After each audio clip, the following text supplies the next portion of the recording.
I have raised a tremendous amount of money for the vets, almost $6 million, and more money is going to come in, I believe, over the next little while, too. But I've raised almost $6 million. All of the money has been paid out. I have been thanked by so many veterans groups throughout the United States. One gentleman called me up recently crying that out of the blue he got a check for $100,000. But I have been thanked by so many groups, great veterans groups. I wanted to keep it private. If we could, I wanted to keep it private. Because I don't think it's anybody's business if I want to send money to the vets. But I have to say this. I raised close to $6 million. It'll probably be over that amount when it's all said and done. But as of this moment, it's $5.6 million. And then he called the press dishonest. Welcome to The Hardline. I'm John Bachman. Ed Berliner is off. I'll be filling in for him the rest of the week. It's an honor to be with you. As we mentioned, Donald Trump bashing the media today, spelled exactly how much money he raised for those veterans' charities. Trump also talking about the Weekly Standard's Bill Kristol and his refusal to give up on this mysterious third-party candidate. And we now know how a President Trump would have dealt with that gorilla at the Cincinnati Zoo. Also, Glenn Beck is off the Sirius XM airways for a week. Did someone really drop a hint on Beck's radio show about possibly assassinating President Trump if he got elected? We'll ask your opinion. Lots to get to tonight. Let's bring back to the hardline retired U.S. Army colonel who served in Iraq, Russia, and at the United Nations, also the author of the book, Government is the Problem, Patrick Murray. Also joined with us the editor of the Young Conservative website, Red Alert Politics, Ron Meyer. Gentlemen, thank you for being with us here on the hardline. Thank you. All right, glad to be on. Good to see you, John. Great to have you with us. Late breaking this afternoon, Bloomberg Politics' Mark Halpern and John Heilman posted this on their website today. They believe that Bill Kristol has this third-party candidate. His name is here. Let me quote the piece from Bloomberg here. In Kristol's piece, the Weekly Standard that will appear on June 6th, he argued that the fact that Trump and Clinton's unfitness for the Oval Office has become so self-evident that it's no longer clear one needs a famous figure to provide an alternative. He's going with somebody else. David French, one of the writers for the Weekly Standard, or the National Review, I should say. David French, not exactly a household name. Gentlemen, what do you think about this pick? We'll start with you, Patrick.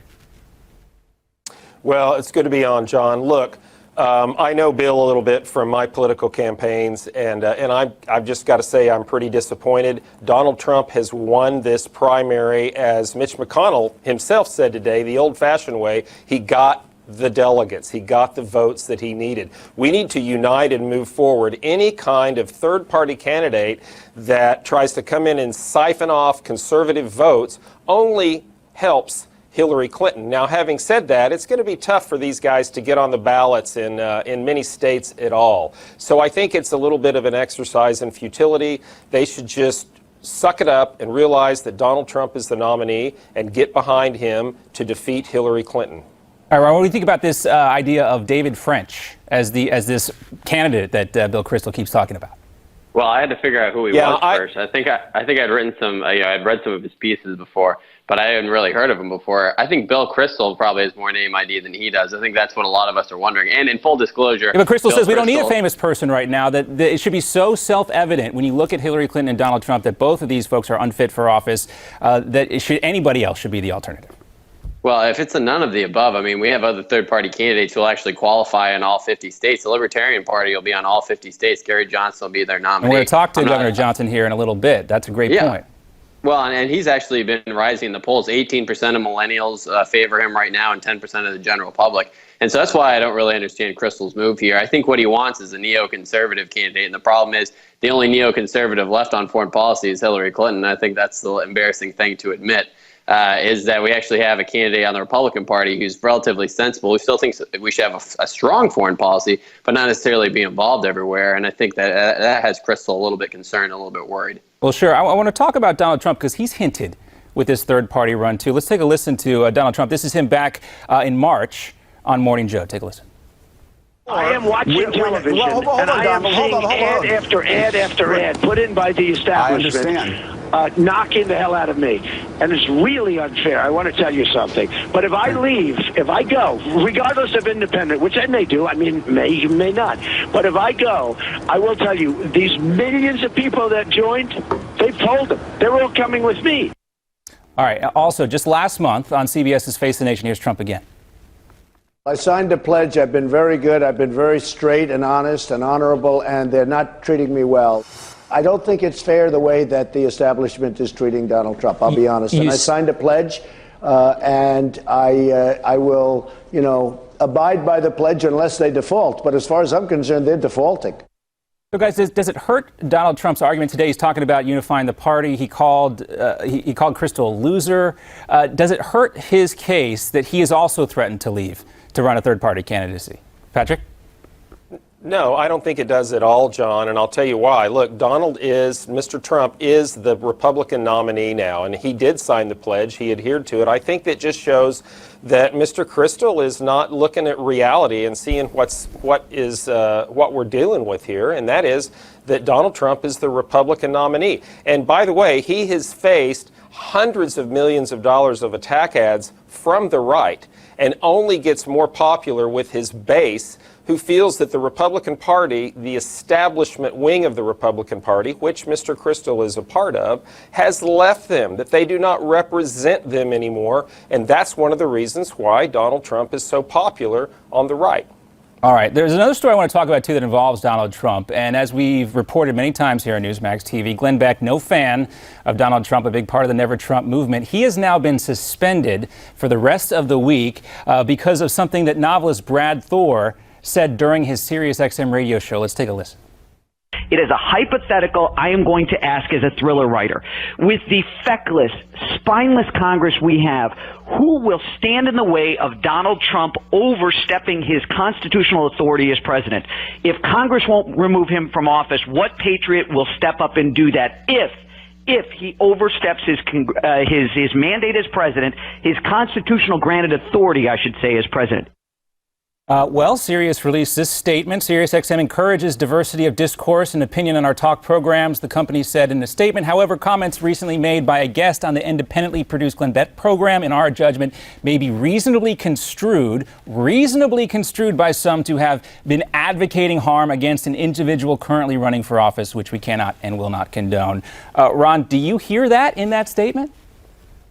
I don't really hear that in that statement. I mean, he said over and over again it was hypothetical. I mean, I know Brad Thor personally, and I know that he'd never seek to harm an American president. But I think it's also important to make sure that we talk about and that we hold our leaders accountable in the Republican Party. Donald Trump has said some things that do remind a lot of us of third world dictators. He also says some things that make a lot of sense to conservatives. He said a lot of different things all over the map, and I think it's good for conservatives to hold him accountable to conservatism if he wants to hold our vote.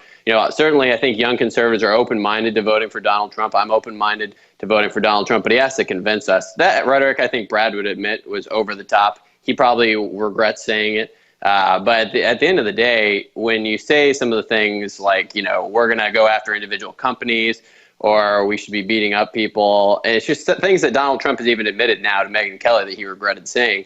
It's just, this is kind of where American rhetoric is, and it's a little bit sad. Well, it's been in worse places before. You can go back in time and find plenty of examples of things you wouldn't want to say with your mom around talking about politics. And we can actually go back to the beginning of quote-unquote dirty politicking. The year was 1924. Some folks weren't happy with the choices of presidential candidates then either. And if you don't like the situation currently, don't fret. There's another way to elect a president according to the Constitution. Again, it happened in 1824 through 1825. How would you guys feel about Congress, more specifically the House, electing your next president? Take a look. The year 1824. The winner of the presidential election needed 131 Electoral College votes, less than half of the 270 needed to win today. Back then, Andrew Jackson won 99. John Quincy Adams got 84, Secretary of State William Crawford 141, and Representative Henry Clay 137. All of them were members of the same party, too, the Democratic-Republican Party. Since none of them could reach the 131 Electoral College votes needed, everything was turned over to the House of Representatives. As prescribed in Article 12 of the U.S. Constitution, only the 3 candidates receiving the most popular votes were considered. That eliminated Henry Clay, who used his influence in Congress to get Adams elected in February of 1825. Adams then appointed Clay to Secretary of State, prompting Andrew Jackson and his supporters to bash that agreement as the corrupt bargain. Adams lacked popular support, and his administration was haunted by the deal he made with Clay, and he was easily defeated 4 years later by Andrew Jackson. Well, of course, it didn't end well for John Quincy Adams. Andrew Jackson won the next election. And 1828 is considered the dawn of dirty politicking in this country. Also, the Democratic-Republican Party dissolved as a result of all of that. Do you think any similarities this year, Ron, between what we saw back then and what we're seeing right now? Well, there's been a lot of mudslinging even going back to the Founding Fathers era. I mean, a lot of our Founding Fathers had not so kind words for each other. But I think the question is who's going to step up and lead and who's going to set an example for our children now, especially in the age of social media and instant video going everywhere. Communications is a big part of being president. And certainly our president now isn't doing much on that front to actually inspire people to be better, to inspire our country to be greater. Is kind of going the other direction. So I hope that Donald Trump, especially with his keen sense of the media, he's really a media genius. I hope he takes advantage of that. He's clearly a master of the quick insults and the counter punches, as he would call them. But I hope he can turn around and really use his rhetorical abilities and his quick wit for the betterment of the country. I just want to wrap up, Colonel Murray, on this. You know, Donald Trump bashed the political press today, calling them dishonest, unbelievably dishonest with some of the things that they have done. But we all know we really don't have a choice. There's such an appetite to hang on every single word that Trump is saying. What do you make of this relationship, where the way Trump insults the media, yet they still cover his every single word? Well, John, look, a lot of the American public, especially from the right, myself included, believes that the mainstream media leans heavily left and that they're backing Hillary's campaign, and so they'll bash Trump when they can. Yeah, they cover him all that they can, but I think that he has a valid point, and I think it resonates with his potential voters. John, I just want to make one quick point on the All right, last point, because we got to go here thing. soon. Go ahead, Colonel. Look, I know I like his books, but I think he went over the line with the point he made and the allegation and the things that he was bringing up. And I don't think that there's any way that you can contrast or compare anything Donald Trump has said with what Brad Thor said on the Glenn Beck show. All right, fair enough. Gentlemen, we'll leave it there. Great to see you both, Colonel Patrick Murray and Ron Meyer. Great to have you back on the Hardline as always. All right, folks, get ready. We still want to take your phone calls. The number is 1-877-NEWSMAX. Get a chance to speak with the only nominated presidential candidate who's going to appear on this program today, and you have a chance to speak with him. Former New Mexico Governor Gary Johnson will be here with us very shortly. Also, who is really responsible for the death of that 17-year-old gorilla killed at the Cincinnati Zoo? We'll take some questions and comments about that coming up right after this. The Hardline returns.